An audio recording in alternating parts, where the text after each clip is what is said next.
Yeah, right. Yeah, they just kind of like threw these genres to like just mushed them together. Like, what if basketball, but you can like karate kick people?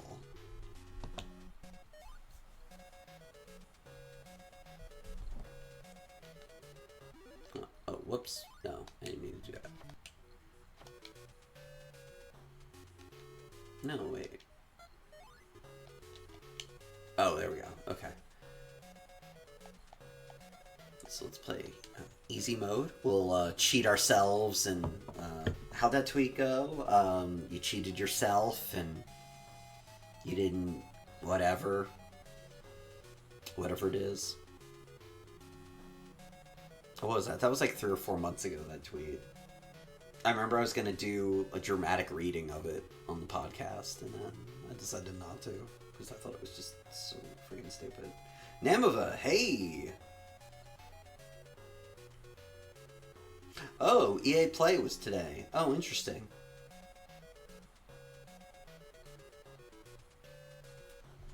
Yeah, so let's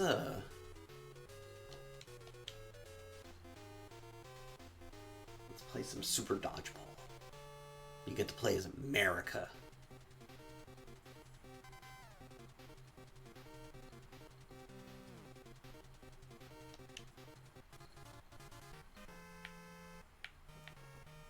And so it is literally dodgeball.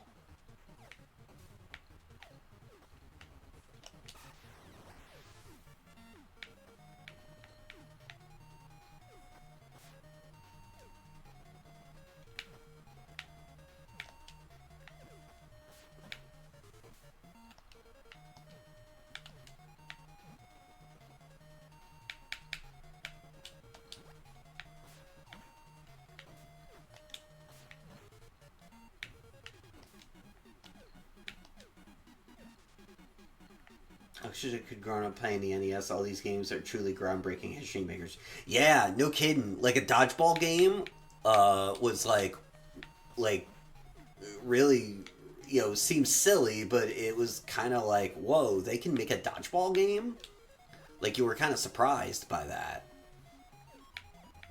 And then you kind of thought, like, well, yeah, why didn't they make one? Ah, crap.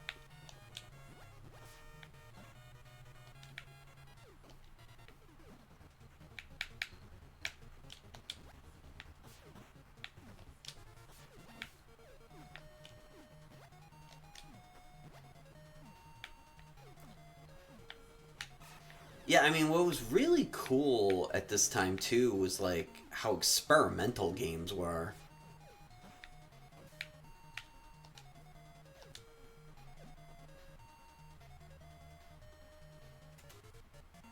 Yeah, right? Can you imagine, like, a dodgeball game that came out with, like, modern mechanics? How, like, awesome that would be?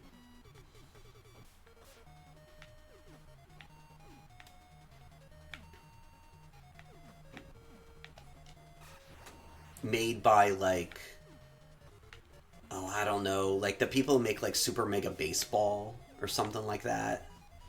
Yeah, that'd be super awesome.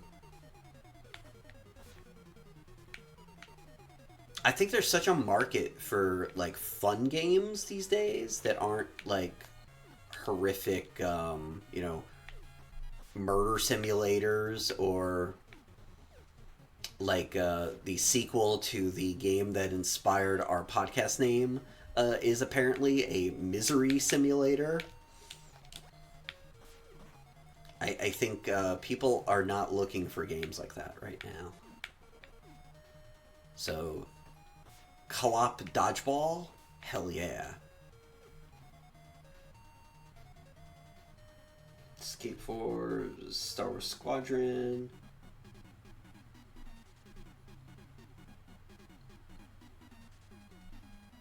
Yeah, well, that's what that game sounds like it's going to be, a misery simulator. And I just got no interest in that right now. Maybe at some point, but not tomorrow.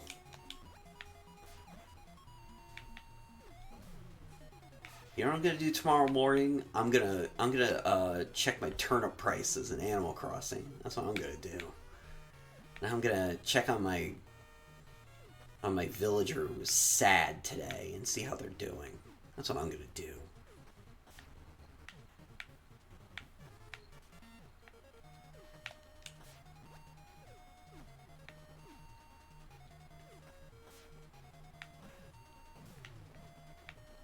Oh, we lost somebody. Oh,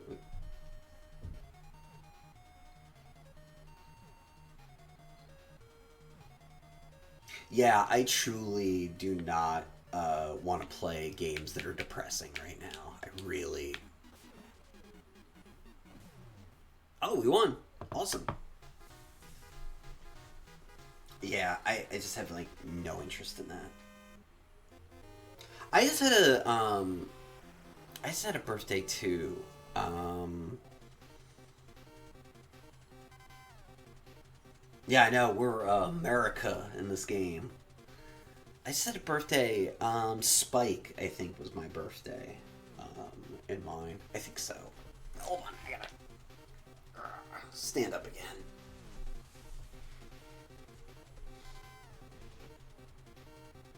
Yeah, oh, Last of Us 2 looks amazing. Oh, there's no doubt. I just don't want to play a game like that right now. like, and I don't foresee wanting to play a game like that anytime soon.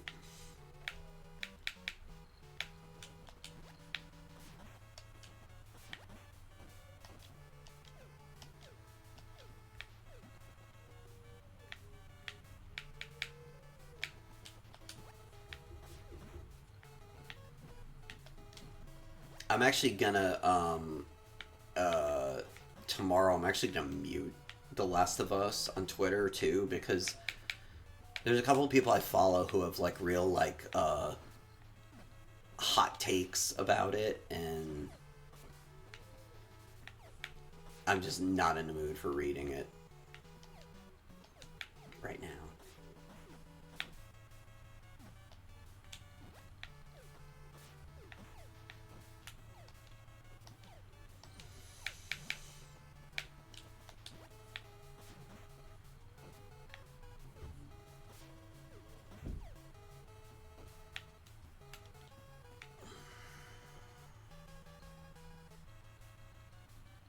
Oh yeah, and spoilers too. Yeah, sure. Well, as we were discussing the other night, by the time I played that game, it was already out for like 4 or 5 months, so I pretty much knew what was up.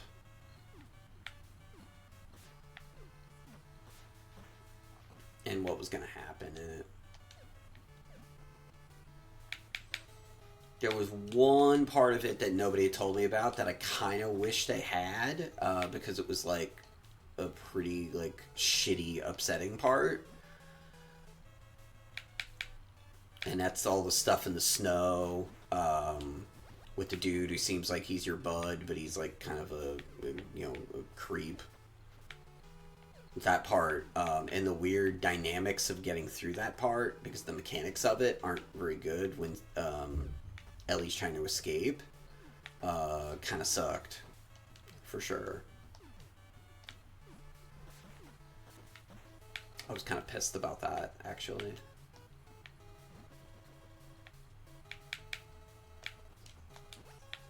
But that wasn't why we call the podcast got called Giraffe Feels. It was the queer girl Giraffe Feels thing, and it was kind of the origin story of the pod was that it was going to be not totally retro, and then Gamergate happened, and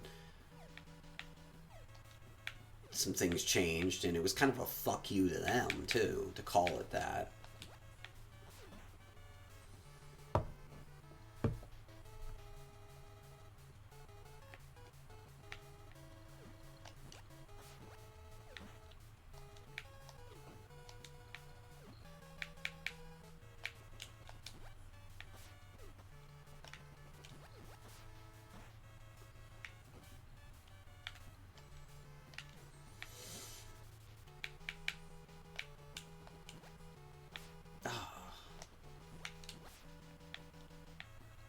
This dude's being hard to take down. There we go.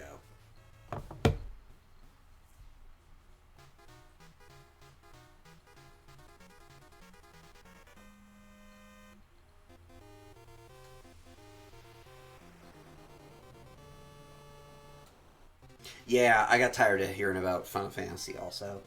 I only played the demo. I didn't buy it because I saw that it was like $60 and it's only like one part of the game, and I was just like, I am not paying $60 for that. No way.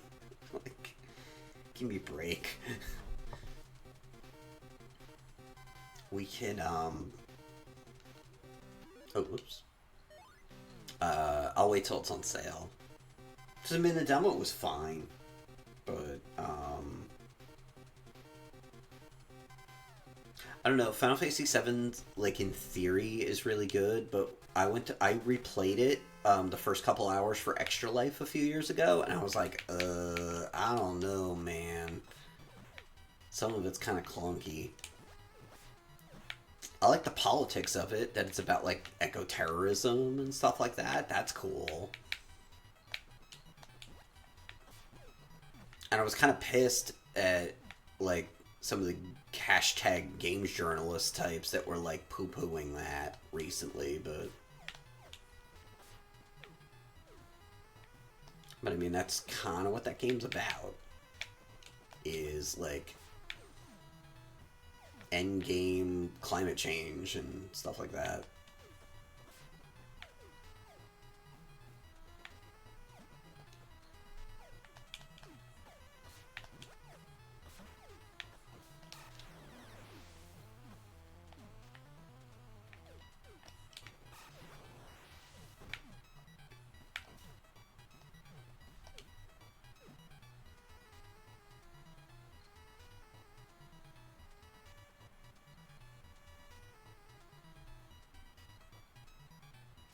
Yeah, there are very, very few games I buy on day one these days. Especially now that the Switch actually has like sales all the time. Like, I picked this up because it was on sale. Because it's regularly, I think it's like $40. And I mean, I'm willing to pay that, but if I can pay 25, I'm a little happier. For sure.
I've only a few hours played in the original Final Fantasy VII. I kind of want to finish it because it's one of the great games.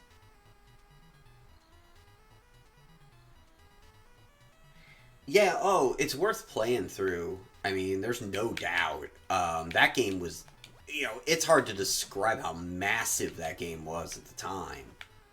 RPGs were a thing that nerds were into before that game, and then that game absolutely mainstreamed it. But yeah, it's very clunky. It's there's a whole bunch of stuff in it that is just like, kind of goofy. The graphics are that, you know, PS1 3D graphics don't exactly hold up.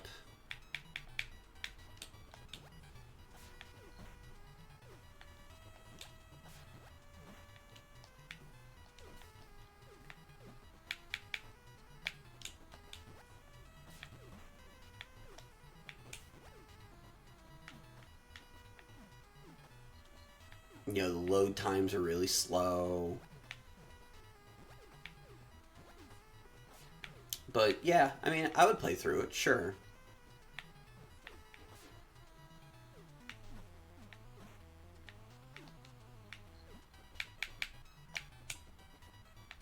Oh, whoops. How do I get those special attacks going? How do I... Okay, I see how you duck.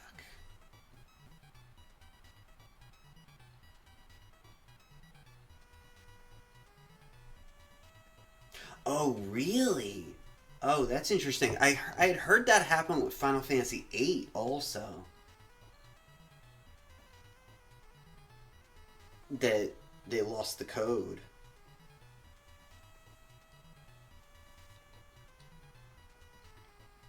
Yeah, Final Fantasy VIII's another one that's like not the funnest game I've ever played. Let's say. I think in the PS1 era, I think there are a lot of other much better RPGs like Suikoden 2,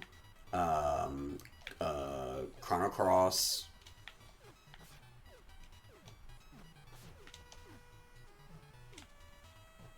The Final Fantasy reissues.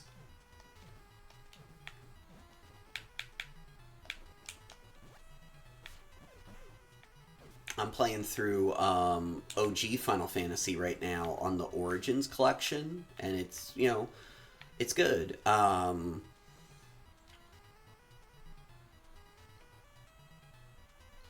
They the first like 3 hours of OG Final Fantasy is tedious as all get out. But once you get past there, once you get to about the Earth Cave or so, it gets, you know, pretty. You start moving a lot quicker. There's a lot less grinding. You know, there's actual plot, kind of.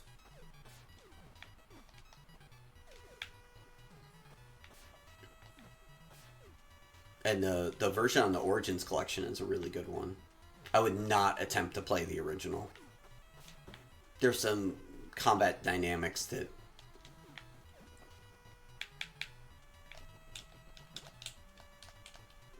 oh whoops that do not hold up very well.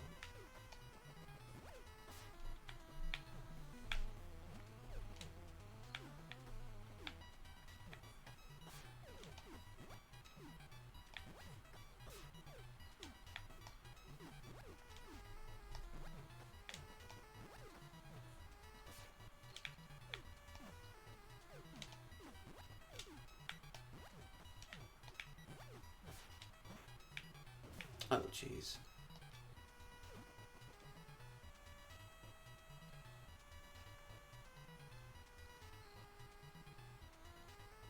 Yeah, that's the first one. I can't imagine a modern game player being, you know, in some, you know, brutal battle and losing it because, you know, your guy tried to like hit somebody who wasn't there anymore. Yeah, I could just, yeah, that probably wouldn't go well. And they fixed some other, there's some other stuff they fixed too in that game for sure.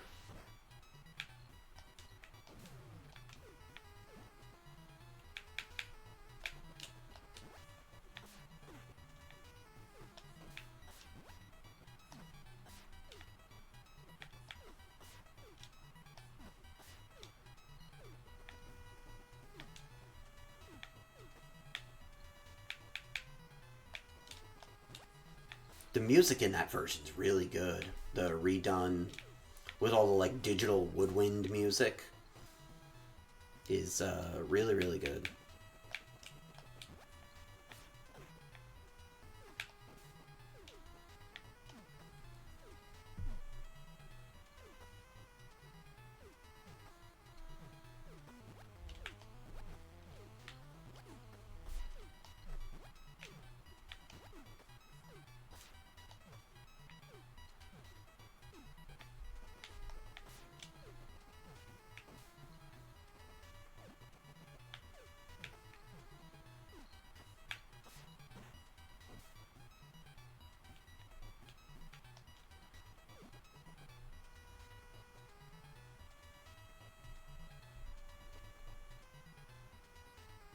Yeah, it's very Dungeons and Dragons ish for sure.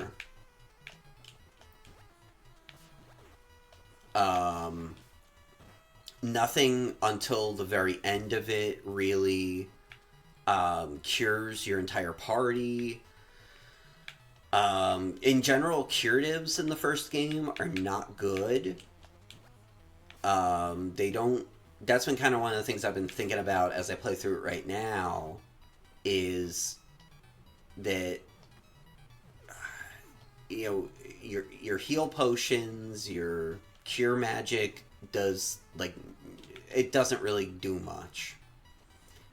So what most guides will tell you is you need to just buy, tons of heals because you're going to be using 3 and 4 at a time to heal someone, like outside of battles. And inside of battles, you'd better just hope for the best. Now, what happens though is in the first half of the game, what is essentially the first like 3 chapters of it, is you have to grind so much at the elf village. There's 2 levels of magic you have to get before you go into the dungeon there, that you're pretty leveled up. So you usually don't have to worry about that too much, but nevertheless, it's not like modern games for sure in that regard.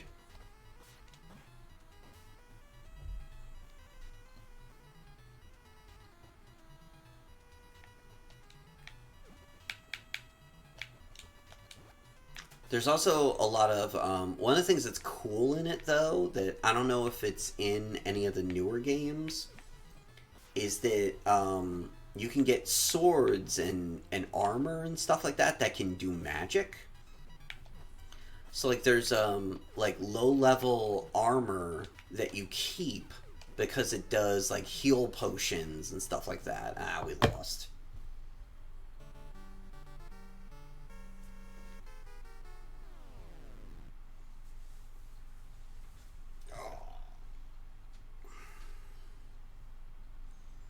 Yeah, if you get down to one person, it's pretty hard for sure. Yeah, it was pretty close.